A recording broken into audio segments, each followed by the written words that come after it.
right now, an on-air crisis at GB News after one of its main contributors revealed live on air, or at least claimed live on air, that Doria Ragland had indeed gone to prison, which would suggest why she abandoned her daughter Meghan Markle for all of those teenage years, allowing her to be raised solo by her father Thomas Markle, who remains stricken in hospital, having been ditched by both women.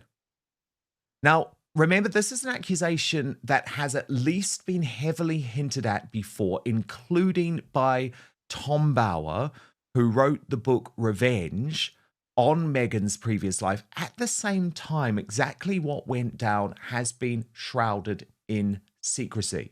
But Carol Malone just decided to go there on GB News, leading to an astonishing on-air confrontation with her left-wing Meghan Markle supporting rival. Watch this. It's her compassion for the father who actually brought her up, who paid for her private education while her mother was in jail, who took huge care of her. And she's not seen him in the latter years. More importantly, I mean, she's not just seen him, she's like totally snubbed him. When was her mum in jail? When was her mum in jail? Years ago. Do you want me to give you the precise date, time? Because I haven't got it. I've never heard that forever. Years ago. Anyway, she. But you know, this old gentleman now could be dying. Yeah. He needs to see his daughter. Jonathan, let's just bring yourself in now. What's your take on this? To me, it reminds me almost of when we heard the news about King Charles with the enlarged prostate and people asking, will Harry come back to see his father? You know, is this other people's business, or should we just leave them to it? It's Meghan's decision whether she goes or not. I thought we didn't know what the King's cancer was. No, it was just an enlarged prostate. That's never been confirmed.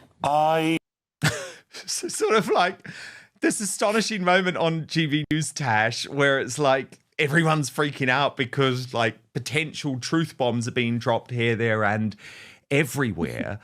But maybe that's why she brought up the King's prostate, to try and change the conversation quickly. Exactly. And it's also like he doesn't really, you know, he's made it clear he doesn't want anyone to know the details of his cancer treatment. Yeah. So, Doria, are we ever going to find out the truth, Tash, about what she got up to? Of course, both Lady Colin Campbell and Samantha Markle on special episodes here on Outspoken have revealed a lot about what was going on during those years, which did seem to include at least the proximity to drugs. What do you make of this new on-air claim? Oh, I've got to be careful here, Dan. But I think it's obvious that Doria was away for a large amount of time, which would be consistent, say, with a prison sentence. I've also heard stories over the years that she joined a hippie commune, which is also believable when you think of Doria. She looks like someone that would be a hippie. She just decided she didn't want to be a mum anymore. You know, you do read stories like this. I mean, as I said, it's clearly obvious that she was away for a length of time. She does seem to have been around her daughter when she was younger, and then she got back involved when Meghan was an older teenager. You saw her at her graduation. So there is a big gap in between that I think would have been consistent with that. But at the moment, you know, it's speculation. I don't think it's going to be revealed, because I think if it is true, it would have been covered up. I can't remember, but I'm pretty certain that when these rumors first started circulating, they said that for Doria to have been flown over and been inside the royal palaces and being treated as a member of the family, if she had a criminal conviction, there is issues there. So I honestly don't know. There's so many stories that go around regarding this woman, but someone's obviously not telling the truth. And it seems there has been quite a big cover up. If she'd have joined a hippie commune, I think we would have heard more about it. I think there has been some sort of a patch job, because it wouldn't have looked good. The new Duchess of Sussex, her mother's an ex-jailbird. So I think there has been obviously tweakage of people's information, but I'm not sure we're ever going to find out. And I think probably the same applies to claims about a Meghan Markle sex tape. I mean, there have definitely been like topless pictures and some naked pictures and videos, which I had been shown in the past, which were part of that leak. But now a new clip now an older clip is going newly viral, Tash. And this is from Kevin Blatt, a celebrity tape broker. And it is from the Your Mom's House podcast, where he describes, or at least claims, to have received a call in 2018 from a woman saying that she possesses a 4-year-old sex tape of Meghan about to marry a prince. So, of course, the implication is that it's Meghan Markle, although there is no confirmation of that. And it alleges that the tape involves oral sex filmed by a Florida photographer. Now, I want to show you what was said in this interview, which, Tash, is going newly viral this week. They're exclusive on YMH. Exactly a year ago, last week.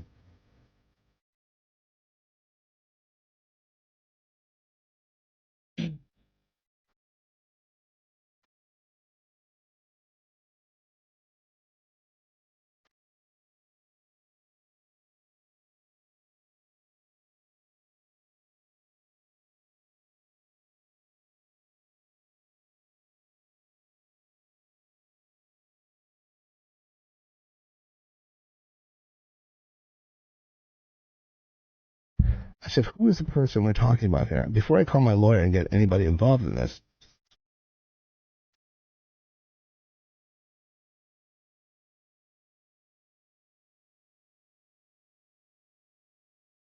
is a woman in Canada who called me has it. Tash, what do you make of that? I have seen that clip. I remember that clip actually going around, I think, the first time round. It's possible, isn't it? Of course, Meghan doesn't come across like she's been a shrinking violet her whole life. There are photographs which are not doctored, as far as I am aware, with her being on yachts. There are photographs that I've seen as well where she, these aren't the ones. There are some ones where you can quite clearly see it's AI, but she is on yachts with other beautiful young women. One of them happens to be Epstein's former girlfriend. There's a couple of photographs because they all knew each other. So, yes, is it possible there's something like that out there? Absolutely. Again, do I think that Meghan has had help covering up certain things from her past when she got involved with the royal family? Yes, I would imagine so. Are we ever going to find out the truth? I don't know. It depends who covered it up. But yes, I wouldn't be surprised. And that's not just because of my dislike of Meghan, but I think it's from what I understand of the parties she used to frequent, the sort of people she used to hang around with. I mean, Soho House is definitely a place for young, beautiful people to meet older, richer executives, people, if you scratch my back, I can scratch yours, that sort of, not all Soho House, but it's obviously a place where things like that do go on. So I wouldn't be shocked. But again, I don't think we're going to find out the truth. I think that's been locked away in a box somewhere with a key alongside whether Doria Ragland has done prison time. Tash, there's been so much bizarre stuff PR-wise from Harry and Meghan this week. Clearly an unhappy couple, as we saw in the With Love Meghan holiday celebration. Yeah. But I think one of the biggest oddities was this piece from People magazine. Now, we know People magazine is like the official mouthpiece for the Sussexes. I've said it for a long time, but confirmation this week that 20% of the website traffic for Was Never comes directly from People magazine. So, I mean, there's a symbiotic relationship between People and Harry and Meghan. They need to keep people sweet because it's sending potential customers to Was Never. And let's be honest, there's not many potential customers, so they desperately need it. But this article was totally bizarre. Let me just take you through it. The flurry of mini dramas underscores how the couple is still learning to navigate the Hollywood spotlight, after moving to the US in 2020. But friends say they weather it together. It never creates friction between them, a source tells People. They're fully aligned and always operate as a team. It never puts them at odds. While Meghan tends to dismiss outside chatter, what she herself calls just noise, Harry is known to take the commentary more to heart and remains especially protective of her. But Tash, utterly bizarre, given that what the headline reveals is that Meghan Markle and Prince Harry are needing a holiday reset. And it's as if this was almost like a preemptive strike. They knew that people were going to see the very awkward on-screen connection. They knew all of the other stories that were coming. So they're like saying, oh yeah, things are really bad, but honestly, there's no friction. I mean, why say that? Like, you don't need to say that when everything's good. You don't have William and Catherine, for example, briefing to British newspapers. Oh, they're really happy together. Honestly, everything's fine, because it's like, we know it's fine. Yeah, that is a definite thing. And I think that's always been a bit of their downfall. When even when they first became a couple, they had to be all over each other all the time, holding hands, even when they were meeting delegates and official events and things. I mean, it was just embarrassing, constantly those two pouring at each other and stroking each other and heavy petting each other. It was too much. So, of course, when they stopped doing that behavior, it became very, very noticeable. And now Harry and Meghan, all they seem to do is, I love him so much. Oh, no, wait, I take that back. She never says she loves him. He loves me so much. That man loves me. They have a picture of them kissing over eating fish and chips and stuff. And it's just sickly sweet, over the top. If you are just genuinely happy in your relationship, you don't need to constantly convince the world that you are happy in that relationship. It just works. And I think there is a desperation, an air of desperation for these two to make themselves seem they're more in love than ever before. And often when you see that with celebrity couples, it's the final death blow. It is the final attempt to make everybody believe that they're happier, and then a year, sometimes less later, you get the divorce announcement. They don't seem happy. That is a perfect photograph right there. They couldn't be more further apart, but don't worry, they're still holding hands. Harry looks like he's on his phone. Neither of them care about the kid that's just going into a pumpkin patch, sadly, all by himself. They're not connected as parents, let alone as husband and wife. That's one of the saddest pictures I've ever seen of that family, honestly. Now, Tash, the figures are in, and we knew it was going to be bad, but they are worse than bad. Thank you to the Salty Duchess for this, who's always done great work. Look at this, Tash. Launch day for With Love, Meghan, the holiday special, number 171. We're raised up ever so slightly for day 2, number 142. But the Salty Duchess said Netflix should know by now that even her sycophantic sucker squaddies can't save this car crash from herself. Her silly little vanity show ranking is beyond shocking. Queer Lips of Truth adding, it is finished. Meghan Markle is finished. Failure. And I mean, Tash, these numbers are utterly damning. I mean, Dan, you watched it. It was bad. I mean, I've watched, well, I lie. I didn't watch no, I did. I did manage to get through all of it in the end. This, to me, was the worst episode because it was Christmas, because it was festive. Meghan managed to ruin Christmas. I mean, we should start calling her the Grinch.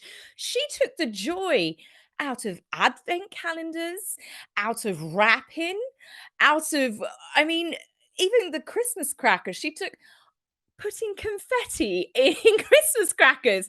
Nobody does that, Meghan. Why? Because it would go absolutely everywhere, all over your food, in your drinks. Don't do it. Your hostess will not be very happy. But it was really bad. And yes, it was awkward. I'd say there was more awkwardness in that episode than what I had seen in any of the others. She and Naomi Osaka had me wanting to put a cushion over my face like a horror film. Both Naomi came across as really lovely, but the friction, honestly, it was just painful. Those two women couldn't be on different planes if they tried. More if they tried. Well, totally. And Tash, I was really taken by one of the moments that you picked out. You posted on X, Meghan was not impressed that Kelly, this is, the best mate, isn't it? Kelly's Ashvin, and her wreath got a compliment from the Netflix crew. And actually, when you look at the video that you picked out, Tash, it's really obvious. Watch this. Right from the opening moments, the discussion detonates with a claim so explosive it visibly rattles the panel. The suggestion that Meghan Markle's mother, Doria Ragland, may have been absent during Meghan's childhood due to prison time is not presented as proven fact, but its casual on-air delivery is what caused the real chaos. This wasn't a planned exposé. This was a live television. Did she really just say that? Moment, and the panic that followed told its own story. The moment Carol Malone mentions when her mother was in jail, the entire studio energy shifts. Interruptions pile up. Clarifications are demanded. Dates are questioned. The atmosphere turns defensive, not investigative. This isn't how broadcasters behave when a claim is clearly false. This is how they behave when something dangerous has just slipped out.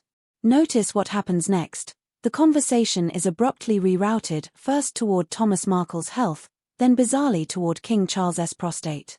This is classic media triage. Don't clarify. Don't confirm. Change the subject fast. The audience is left watching a live attempt to put toothpaste back in the tube. Here's where things get uncomfortable. The panel openly admits Doria was absent for a significant period. There is a clear gap in her public timeline. The explanations offered over the years don't fully align. Prison. Commune. Something else. No one claims certainty, but everyone agrees someone isn't telling the full truth. And that's the key point. If nothing happened, why the silence? The Kevin Blatt clip resurfaces, not as proof, but as a reminder that this story never fully died. Important distinction. No tape is shown. No confirmation is provided. The allegation is second-hand. But the implication is powerful. If such material existed, would it ever be allowed to surface once royalty was involved? The discussion shifts from is it real, to who would have buried it. This is one of the most revealing sections of the entire video. People magazine, long viewed as Sussex-friendly, publishes an article insisting there is no friction. They are fully aligned. They are stronger than ever. And that's exactly why it raises eyebrows. Happy couples don't issue defensive press releases about how happy they are. This reads less like reassurance and more like preemptive damage control. Now comes the cold reality. The rankings for With Love, Meghan are brutal. Launching outside the top 100. Barely climbing. Quickly stalling. At this point, even critics aren't debating taste, they're debating viability. This isn't a hate campaign. This is audience rejection. The wreath incident becomes symbolic. Bow action. Aren't bows in right now? That's what you told me. That's a high quality wreath. Thank you so much. Trucking along on that. Thank you. You'd purchase it? Sure. It also goes to show that you don't need some expert to do it. This is the first time. Yeah. And they're coming together. Tash, you're so correct. It's like she's massively thrown by that, isn't she? She's annoyed. It's like those two maids, you know, and they obviously clowned around in the red pajamas together. They are only there to back her up. That's it. And she didn't like them stealing the attention at any moment. No, she didn't. You could really see it. She was completely like, she ignored, she didn't even look over at Kelly's wreath or anything. And I can't help but feel like a few people said as well, perhaps the Netflix crew was so sick of Meghan that they decided to wind her up. Oh, Kelly, we love your wreath, just to watch her reaction. She was the same on an episode with Daniel Martin, the crime makeup artist, when he made a little floral arrangement and he was getting compliments from the chef, David Chang, and then a few other people commented, and Meghan just walks away, just looks off like, you can just see it. She is that spoiled child that we saw wearing that fake crown at the kid's birthday party. She has to be the center of attention, and she did not like that one bit. It was definitely funny to watch though. And Princess Carparkle posted in regards to one of those moments that you spoke about, Tash, with Naomi Osaka, the tennis star. Meghan paints plates with Naomi, who looks like she'd rather be anywhere else. She must have owed someone a favor because they're almost 20 years apart in age. What could they possibly have in common? Making crafts, cringe fest. Watch a little bit of this. It's important to always try things that we're not so great at, which I should remind myself when I try to draw or get on a tennis court. And I mean, as Meghan's mole pointed out, Tash, this stupid idiot has never picked up a tennis racket in her entire life. You can tell by her spindly arms. But why did Meghan Markle mention tennis? Catherine is an incredible tennis player and has been playing for many years. Oh, it all makes sense, doesn't it? But she just couldn't stand Naomi Osaka, could she? Because Naomi Osaka is an actually successful woman with an actual talent playing tennis who has turned that talent into not a grift, but an actually genuinely successful career as a fashion designer for Nike of really interesting and daring tennis clothing. I mean, look, I'm no big fan of Naomi Osaka, don't know much about her, but what was very obvious is that Meghan didn't embrace her like she embraced loads of the other sycophants on the episode, the weirdos on the episode. She viewed her as a massive threat. It was that bit, funnily enough, the clip that you've just shown, you could see when Meghan was like, yeah, but my drawings aren't great and it's as good as, as me playing tennis. What she wanted then was Naomi to start going, but your drawings are amazing, Meghan. Like everybody has to do. Everybody on that show has to be that sycophantic with her. They have to praise her. And Naomi didn't. And then that's when Meghan dragged on that conversation about tennis. There's so many references when it comes to Meghan and the Princess of Wales. She's clearly obsessed. We only saw recently there was an artist that Catherine had got to design her Together at Christmas Carol pamphlet, the order of service last year. Meghan used that same artist on a recent post to do with her As Ever stuff, of all of the artists around the world that you could use. Meghan is so obsessed that every little thing that she says is going to be picked up by people now. People just look for it, and 9 times out of 10, people find it immediately. But yeah, that was a good catch. But yeah, she's right. Of course, Meghan would be now talking about tennis. I'm sure Archie will soon be playing tennis because Prince George plays tennis. And the obsession will carry on down through the children and getting the children to compete with the Wales children. That's why we saw them at that awful staged charity food prep place, wasn't it? Exactly, for Thanksgiving. And by the way, if anyone served me the green wreath crudité plate, which Meghan gave Naomi Osaka, I'd be out of there. So no wonder Naomi was miserable with her. It's like, what? I've come to your house for Christmas and you've served me raw broccoli on a crudité plate? I'd be miserable too. Yeah, there's no amount of chili oil that was going to save that dish, honestly. But don't forget, Dan, the amazing bit, the real festive bit wasn't just the broccoli or the asparagus. Meghan popped peas because it brings joy to people. I know, we'd never thought of that, had we? Now, we spoke about Carol Malone at the top of the show, Tash, in regards to the fact that she had dropped this, prison bomb, the prison bombshell on GB Carol. News. Well, indeed. And you might say go Carol here as well, because I feel like what the Sussex squad are failing at these days are to keep trying to pin any criticism of their hero to racism. And it's something that worked in the mainstream media for a long time. I believe it's now trying to collapse. And I wanted to show you and sort of illustrate this collapsing in real time. And it came on the UK Jeremy Vine show. This wasn't hosted by Jeremy Vine. There's a fill-in host. But it's one of those shows, Tash, where members of the public call up. But they're usually planted, right? And this was clearly a Sussex squad plant. And I'll show you first what they had to say. Watch. Sharon is in London. Sharon, are you a Netflix subscriber? Are you going to be finding out how you're going to do your Christmas from Meghan this year? Of course I will. I watch all her series and she's working hard for her. She's working to support herself. She's not getting free money from the taxpayer and billions like all the others doing nothing. Well, and why should she? Why should she? She's not living in this country.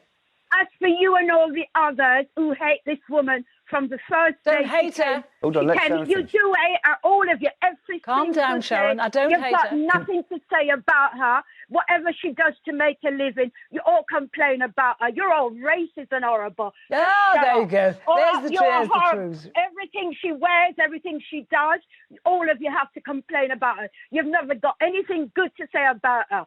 So I love her. She's great, and I'll watch all her series, and I hope she gets many more series, and all these horrible people like that woman on the show today. They just have nothing good to say about this woman.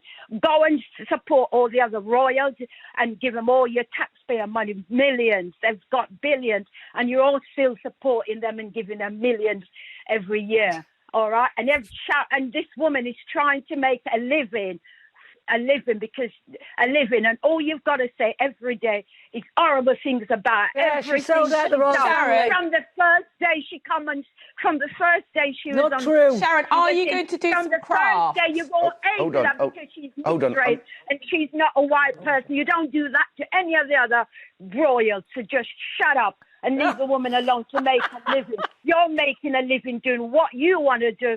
She's making a living. Nobody support giving her money. So just leave her alone. I'm sick of you people. So clearly a member of the Sussex squad, right? Planted. But what was great is when Carol Malone was finally able to respond, she, in real time, live on air, just destroyed this idea that the criticism of Meghan had anything to do with racism. Watch. Sharon, thank you for making those points. I'm going to give you a chance to come back there, Carol, because you just called me a racist. She just called me a racist. Yeah, but that's just so typical. Like, you know, it's like if you criticise someone and they happen to have a skin that's black or brown, you have to be racist. You can't criticise them on the basis of what they do. I don't know why she's in love with somebody who actually has sold out the royal family, who has made the millions that she's talked about on the backs of the family and by hurting and talking. The royals racist too, remember? Meghan called them racist, as did Harry. So if we're talking about racist accusations, there you go. But that was a rant. That's not sensible. That's someone who says, I love her and I hate all the rest of the royals. That might be somebody that's expressing real discontent about the royal family. Well, she's not expressing it in a very good way. The way the royal family have been making their money over the years, which we have little choice over. She might well be doing that, but she didn't do that there. She called me a racist and she was screaming, shouting, calling us horrible. That is not the way to make your argument. Okay. But Tash, it's all they've got. And it doesn't work anymore, does it? Like, it did sort of work. It tricked the mainstream media, the regime media in 2020 and 2021. It don't work anymore. Like, all of our horror and disgust, which, by the way, has been felt around the world about Meghan Markle doing absolutely nothing when her father has his leg amputated. Like, none of it's about race. No, of course it's not. It always has been. It's always come down to character. I mean, Harry is another person that people just don't like because of the things that he's done. It's the way he's treated people. It's got nothing to do with the fact that he married a biracial woman. It's because Harry has turned out to be a complete and utter jerk. In fact, since Harry has stepped away from the prince he was born and the man he's become, as it turns out, he's not a very nice man. And he has also chosen a wife who happens to be not a very nice person. And I think a lot of people picked up on that in the beginning because you started seeing the shift in Harry changing. And I don't think now, I was one of the people that thought, oh, it was Meghan manipulating him. No, I think she emboldened Harry because of her terrible behavior. She nurtured that out of Harry. I don't think that Meghan tricked Harry into becoming this terrible person that's been awful to his family. I think Meghan literally watered the seed that was already there. And the more confident that Harry got walking away from his staff, his family, his advisors, and the more he listened to his wife, who quite clearly still treats people awfully, he's just started going, oh, I can treat people like this and get away with it. And that's why those two are two peas in a pod, and they truly do deserve each other. So I don't think that and I hope that they don't divorce. I hope they stay together because I don't see the point in them trying to ruin two other people's lives if they move on and remarry. Two peas in a half-opened, joyous little festive pod on a revolting crudité platter of raw broccoli, which we don't want to eat. No. Tash, you're absolutely brilliant. I actually watched your review of With Love, Meghan, which I highly recommend. It's brutal. It's probably even more brutal than mine. To see that for much more analysis, make sure you subscribe to According to Taz on YouTube. And by the way, I love your Christmas deco. Thank you, Dan. We have brought festivities to the Canal household. You're putting me to shame. I'm going to have to yes, sort myself out over the weekend. I know. Come on, Dan. I'm the most festive person in the world. I've been so busy, but no, I'm going to have to sort it out over the weekend. I'm going to have to, but it's not going to look as good as I'll yours. hold you to that next week. Guarantee it. Have a wonderful weekend, Tash. Thank you so much. When attention shifts away from Meghan, even briefly, the reaction is noticeable. Withdrawal. Visible irritation. Loss of warmth. Multiple moments across episodes show the same pattern. Praise must flow one way only. It fuels the wider narrative that the show isn't about joy or generosity, it's about control of the spotlight. This is where subtext becomes loud.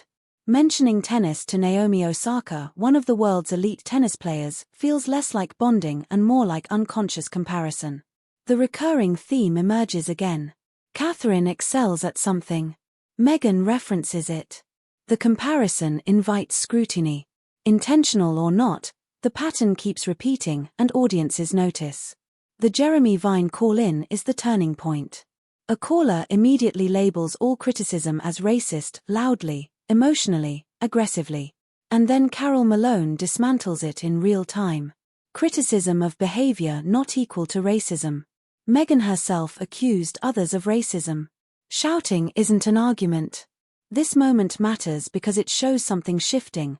That tactic doesn't shut conversations down anymore. The panel lands on the central conclusion. People didn't turn on Harry and Meghan because of race. They turned because of actions. Family estrangement. Public accusations. Commercialization of grievances. Repeated victim narratives. The suggestion is clear. Meghan didn't change Harry, she enabled who he already was. This episode isn't about proving allegations. It's about patterns. Missing timelines. Overmanaged narratives. Defensive PR. Declining public goodwill. Media panic when unscripted moments happen. And the biggest takeaway of all? The public is no longer afraid to question the story.